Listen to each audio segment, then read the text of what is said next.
Hi, welcome back to My Mom Life. If you're new here, welcome. I'm Jordan, and today we're making Copycat Kings Hawaiian Rolls. Let's get started. Here are our ingredients that we need to make these Kings Hawaiian Rolls. We're going to need some all-purpose flour. We're also going to need some cornstarch, salt. I have some pineapple juice here. We're going to need 2 whole eggs plus 1 egg yolk. I have my yeast, some water, brown sugar, and half a stick of melted butter. I'm going to be making these in my stand mixer, but if you want to do this by hand or in a regular mixing bowl and then knead it by hand, you can totally do that. I just like to use my stand mixer with the dough hook when I'm making bread. It just really helps me out. So I'm going to get my stand mixer ready, and then we're going to throw this dough together. It has to rise for an hour and a half to 2 hours, so let's get it started. The first step to this dough is to make what the recipe calls a sponge. So we are going to add our yeast, water, and some flour to our mixing bowl, mix it up, and then let it sit for 15 minutes.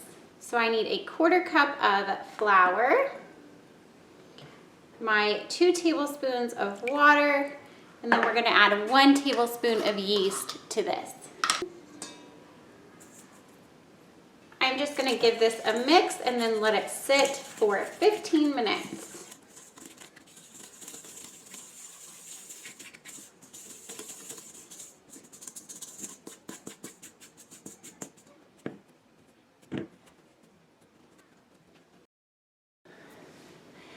Okay, I have been letting this sit for 15 minutes and it looks no different to me. But this is what the recipe told me to do, so this is what I'm gonna do. Now we're gonna add our wet ingredients to this and mix it with the paddle attachment on the stand mixer. So I'm going to add the pineapple juice. I have half a cup of pineapple juice, half a stick of melted butter. We're gonna need 2 whole eggs and then 1 egg yolk.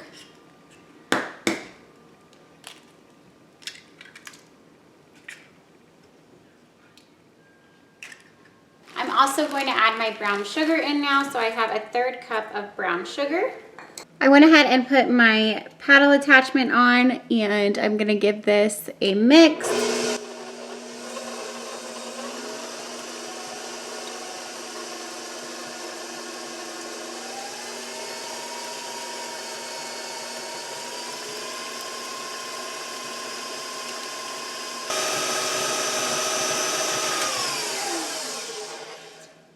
Now that I have that mixed up, I'm gonna go ahead and mix up my dry ingredients before we add them in here. To this bowl, I'm gonna add my flour. So I need 2 3/4 cups of flour.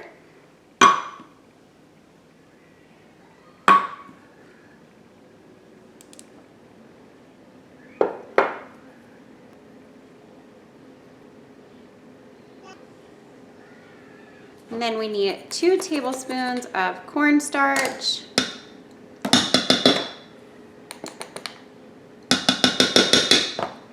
And 1 1/4 teaspoon of salt.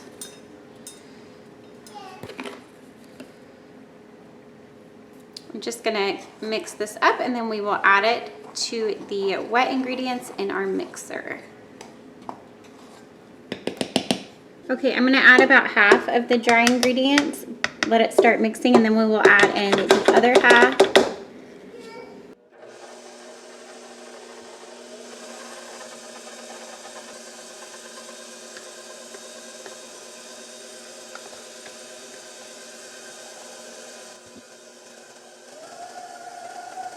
Now that it has kind of come together a little bit, I wanna go ahead and add on my dough hook attachment.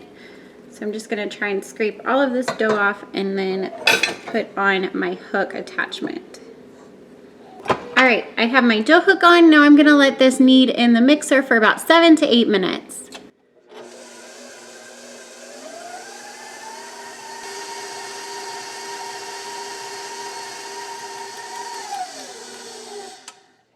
It's been about 8 minutes, and this is what my dough is looking like. It does say in the recipe that it's going to be a very sticky dough, and it in fact is extremely sticky. Part of me wants to add more flour, but I'm just going to go with what the recipe says. I am going to transfer this into an oiled bowl and let it rise for an hour and a half to 2 hours. I'm going to add some oil down into my bowl and also to my hands because Like I showed you, this dough is so sticky and I don't want it to stick all over my hands. It's going to regardless probably. And then I'm just going to try and get as much out of this bowl as I can. Typically, if you've watched any of my other bread videos, I do not transfer my dough to like a separate bowl like this. I would just oil the bowl that I use to mix up my dough. But because this one is so sticky, I'm gonna go ahead and transfer it. Now I am going to cover this dough and let it rise for an hour and a half to 2 hours, and then we will see what it looks like. It's been about 2 hours and our dough has risen. It is almost doubled in size, so I'm going to punch it down. It said it shouldn't be as sticky, which it's not. It is still a sticky dough, but it's not as sticky as it was. So that's good. I'm going to flour the countertops, which I just cleaned, and we are going to separate this out into 15 or 16 different rolls. I'm gonna go ahead and knead it a couple of times to work in a little bit of that flour, just because it is still so sticky. Like I said, it's better than it was, but it's still a really sticky dough. All right. So we want 15 or 16, probably 16 because that's an even number, equal pieces. I'm just dusting my little tool here that I'm using to cut with flour so that it doesn't stick so bad to the dough. I go half again. And then each one of those in half.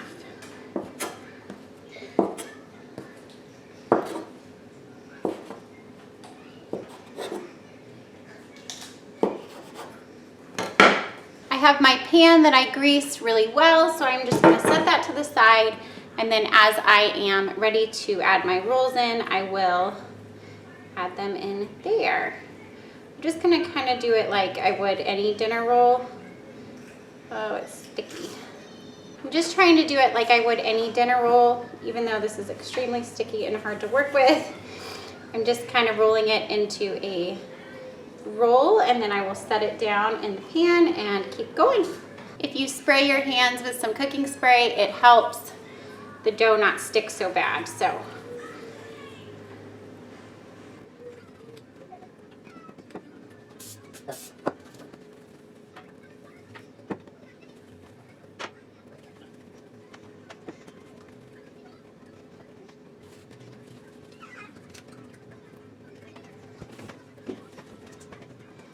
I have all of my rolls rolled out. There was one extra, so I just squeezed it in here in the middle. Now I'm going to cover them and let them rise again for 1 more hour. After I let the dough rise for a second time, I went ahead and baked them in the oven at 350 degrees for 20 to 25 minutes. And when they were golden brown, I pulled them out and topped them with some melted butter. These tasted just like Kings Hawaiian Rolls that you can buy at the store. It is a lot of work to do, but it's special to make them homemade. If you want to try the recipe, I will have it linked in the description box for you. Thank you so much for watching my video today. If you liked it, don't forget to give it a thumbs up. And if you're new to my channel, welcome. I hope you subscribe and stick around, and I'll see you in my next one. Bye, guys.